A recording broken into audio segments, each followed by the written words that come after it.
सामाजिक न्याय मंत्री संजय शिरसाटांनी दिलं। तर प्रत्येक नेता आपापल्या वेळेनुसार विमान प्रवास करतो असं शिरसाट म्हणाले। तिघांनी क्वचितच एकत्र विमान प्रवास केला असं देखील शिरसाट यांनी सांगितलं। भांड्याला भांडं लागतं म्हणून घटस्फोटापर्यंत कोणी जात नाही असं देखील त्यांनी म्हटलेलं आहे। शिंदे साहेब नाराज जर असेल किंवा शिंदे साहेबांना जर एखादी भूमिका मांडायची असेल तर ते स्पष्टपणे मीडियासमोर मांडतात, हे तुम्हाला माहिती आहे। कधी कधी असतं भांड्याला भांडं लागत असतं, म्हणून याचा एवढा काही घटस्फोटापर्यंत आलेल्याचं चित्र जे काही तयार केलं जातं हे चुकीचं।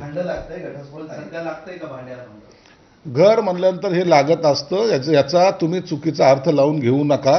तुम्ही तिघांनाही कधी एका विमानामध्ये एकत्रितपणे एखाद्या वेळेला पाहिलं असेल। प्रत्येक जण आपापल्या टायमानुसार जात असतो आणि एकनाथ शिंदे साहेबांचा तर हा पहिल्यापासूनचा प्रोग्राम जो ठरतो ते त्या पद्धतीने जातात।